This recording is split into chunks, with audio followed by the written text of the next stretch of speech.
नमस्कार साथियों, DCC classes में आपका बहुत बहुत स्वागत है दोस्तों। हमारा टेलीग्राम चैनल डिस्क्रिप्शन में लिंक दे रखा है, वहाँ से आप जुड़ सकते हैं दोस्तों। दूसरा हमारा ये चल रहा है दोस्तों प्रैक्टिस सेशन आपके लिए। तो 25 जुलाई यानी कि हमारा एक दिन पहले तक आपका रिवीजन चलेगा, तो इसको आप कंटिन्यू रिवीजन के तौर पे दोस्तों देख सकते हैं। सभी प्रकार की यूनिट यहाँ पे मतलब कवर की गई है, पूरी 10 की 10 यूनिट दोस्तों। तो आइए हम स्टार्ट करते हैं। सबसे पहले बात करेंगे मौलिक अधिकार किस देश के संविधान से लिए गए हैं। तो दोस्तों मौलिक अधिकार जो हैं ये किस देश के संविधान से लिए गए, ये आपका प्रश्न है। तो ये प्रश्न अक्सर संविधान का पूछा जाता है दोस्तों। ये लिया गया है संयुक्त राज्य अमेरिका से। तो अमेरिका से हमने क्या लिए दोस्तों, मौलिक अधिकार लिए। यह आपको याद रखना है, क्या लिए दोस्तों, मौलिक अधिकार लिए। नेक्स्ट क्वेश्चन आता है, एक गैलन कितने लीटर के बराबर होता है। तो दोस्तों एक गैलन जो है हमारा, ये कितने लीटर के बराबर होता है, तो 4.54 लीटर के बराबर होता है। तो एक गैलन कितने लीटर के बराबर होगा, 4.54 लीटर के बराबर ये होता है। अगला क्वेश्चन है, हल्दी में पीला रंग किस कारण से होता है दोस्तों। तो हल्दी का पीला रंग दोस्तों कुरकुमिन के कारण होता है। तो ये आपको याद रखना है कि कुरकुमिन के कारण दोस्तों हल्दी में क्या होता है, पीला रंग होता है। ठीक है, चलिए बढ़ेंगे आगे दोस्तों। वीडियो अच्छा लगे तो प्लीज़ इसको लाइक और शेयर जरूर कीजिएगा। भारत में चलने वाला पहली रेलगाड़ी का नाम क्या है। तो भारत में जो सबसे पहले चली थी उस रेलगाड़ी का नाम है दोस्तों ब्लैक ब्यूटी।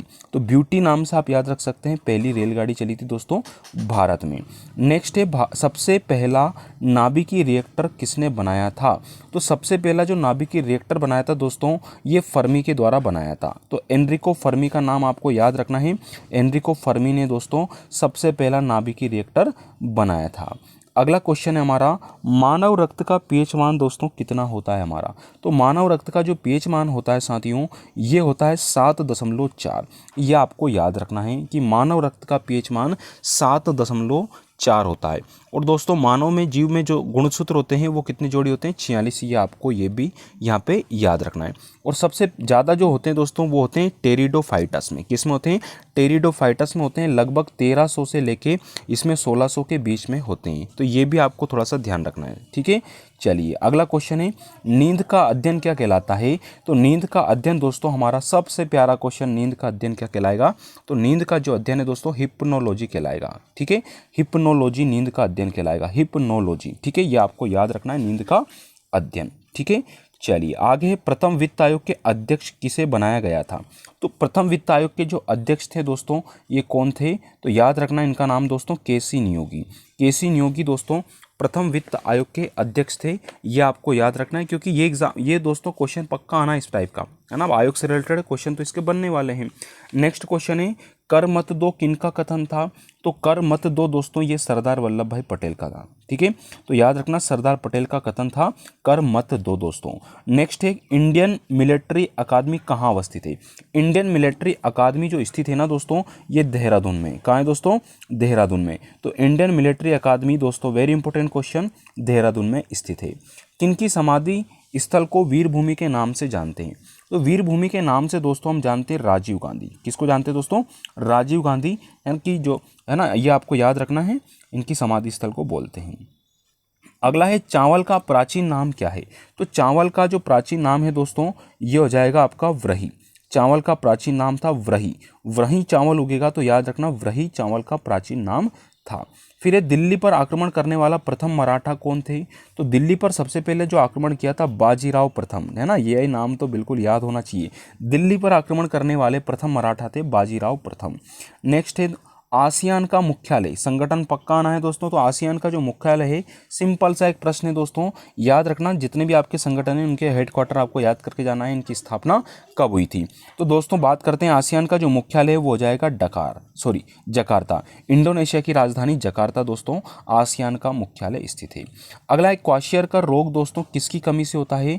तो क्वाशियरकर जो रोग होता है दोस्तों ये होता है प्रोटीन की कमी से। तो प्रोटीन की कमी से दोस्तों क्वाशियरकर जो रोग होता है ये आपको याद रखना है। ठीक है, अगला है, 14वां वित्त आयोग के अध्यक्ष कौन है। 14वें वित्त आयोग के अध्यक्ष दोस्तों कौन थे, याद रखना वाईवी रेड्डी थे। कौन थे दोस्तों, 14वें वित्त आयोग के अध्यक्ष थे वाईवी रेड्डी। 2 क्वेश्चन आयोग से रिलेटेड यहाँ पे आपको देखने को मिल गए दोस्तों। तो इन क्वेश्चनों को थोड़ा सा अच्छे से आपको देखना है और इनको याद रखने की कोशिश करना है, क्योंकि दोस्तों कहीं ना कहीं घूम फिर के ये क्वेश्चन अपने एग्जाम में आते हैं। दोस्तों वीडियो अच्छा लग रहा तो प्लीज़ इसको लाइक और शेयर जल्दी से कर दीजिएगा। चलिए हाँ बिल्कुल, अनुच्छेद में बता देता हूँ, अनुच्छेद 280 के तहत दोस्तों ये है ना, अनुच्छेद अनुच्छेद 280 के तहत वित्त आयोग का गठन किया गया। और कभी 15वां भी पूछ लिया जाए तो एन.के. सिंह याद रखना, 15वें हैं एन.के. सिंह। पहले हमने बात कर ली के.सी. न्यो की, है ना। दूसरे भी पूछ लिए जाते हैं, के संतानम याद रखना, दूसरे नंबर के संतानम थे, 14वें वाई.वी. रेड्डी और 15वें एन.के. सिंह थे। अनुच्छेद 280, ठीक है, ये आपको याद रखना है दोस्तों। अगला क्वेश्चन है, तड़ित चालक का आविष्कार किसने किया था? तो तड़ित चालक का आविष्कार दोस्तों बेंजामिन फ्रैंकलिन ने किया था। तड़ित चालक का आविष्कार बेंजामिन फ्रैंकलिन के द्वारा किया गया था। फिर है मीनाम्बकम हवाई अड्डा कहाँ है? तो मीनाम्बकम हवाई अड्डा दोस्तों जो स्थित है ये आपका हो जाएगा चेन्नई में। कहाँ है दोस्तों? चेन्नई में। तो मीनाम्बकम दोस्तों हवाई अड्डा हमारे चेन्नई में स्थित है। अगला प्रश्न है, कोयले की खान में काम करने वालों को कौन सा रोग होता है? तो कोयले की खान में काम करने वालों को जो रोग होता है दोस्तों ये होता है सिलोकोसिस। कौन सा होता है? सिलोकोसिस, है ना। ऐसे याद रखना, सिलो सिलो काम करिए कोयले की खान में, तो सिलोकोसिस रोग होता है। दूध का रंग सफ़ेद किसके कारण होता है? तो दूध का सफ़ेद रंग जो होता है किसकी उपस्थिति में होता है? ये केसिन के कारण होता है दोस्तों। दूध का सफ़ेद रंग दोस्तों ये किसके कारण होगा? तो केसिन के कारण होता है। फिर है, सर्वाधिक विद्युत ऋणात्मक तत्व कौन सा है? तो सर्वाधिक विद्युत ऋणात्मक तत्व दोस्तों फ्लोरीन है। कौन सा है? विद्युत ऋणात्मक तत्व दोस्तों बिल्कुल उच्चारण में मिलेगा आपको फ्लोरीन। वन लाइनर फैक्टर आप वहाँ से कंप्लीट कर सकते हैं। क्रिप्स मिशन का भारत कब आया था? तो क्रिप्स मिशन दोस्तों भारत आया था हमारा 1942 में। क्रिप्स मिशन भारत 1942 में आया था। बिल्कुल मैं टोटल 30 क्वेश्चन करवाने वाला हूं दोस्तों, फटाफट रिवीजन के तौर पे मैंने ये लिए हैं। ईसा मसीह को किस दिन सूली पर चढ़ाया गया था? तो ईसा मसीह को सूली पर चढ़ाया गया था दोस्तों शुक्रवार के दिन। कब चढ़ाया था? शुक्रवार के दिन। फिर है, भारत का यूरोप से व्यापार किस जलमार्ग द्वारा होता है? तो ये होता है दोस्तों स्वेज नहर द्वारा। तो भारत का यूरोप से व्यापार किस जलमार्ग के द्वारा होगा? स्वेज नहर के द्वारा होता है। अगला है, एशिया कप हॉकी की स्थापना कब हुई दोस्तों? ये आपका प्रश्न है। तो एशिया कप हॉकी की जो शुरुआत हुई थी ये हुई थी 1982 में। कब हुई थी?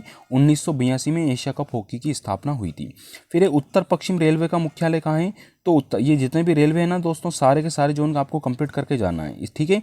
इसका जो आंसर है दोस्तों जयपुर। उत्तर पश्चिम की बात करी, उत्तर और ये पश्चिम, यहाँ पे दोस्तों जयपुर जोन है आपका।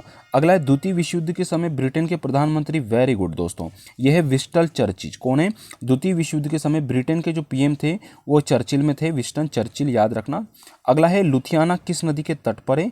तो लुधियाना दोस्तों सतलज नदी के तट पर है। लुधियाना कहाँ हो जाएगा दोस्तों? लुधियाना हमारे सतलज नदी के तट पर है, ठीक है। अगला है, हल्दी घाटी का युद्ध किस वर्ष हुआ था? तो हल्दी घाटी का जो युद्ध हुआ था दोस्तों ये हुआ था 1576 में, ठीक है। कब हुआ था? 1576 में, ये आपको याद रखना है। अगला प्रश्न हमारा, प्लीज़ वीडियो को लाइक और सब्सक्राइब जल्दी से कर दीजिएगा दोस्तों, यहीं पे अपने वीडियो दोस्तों कंप्लीट होते हैं। अगर वीडियो अच्छा लगा तो लाइक और शेयर जरूर करें। टेलीग्राम चैनल से डिस्क्रिप्शन में लिंक दे रखा है, यहाँ से जुड़ सकते हैं। डेली इस प्रकार के छोटे छोटे वीडियो दोस्तों सिर्फ रिवीजन के तौर पे, है ना, क्योंकि कहीं ना कहीं दोस्तों क्वेश्चन टकरा जाते हैं पेपर में। और टारगेट रखिए बिल्कुल कि अपना टारगेट है ये, वैसे समय भी कम बचा है तो अच्छे से मेहनत कीजिए और ज़्यादा से ज़्यादा रिवीजन कीजिए। धन्यवाद दोस्तों।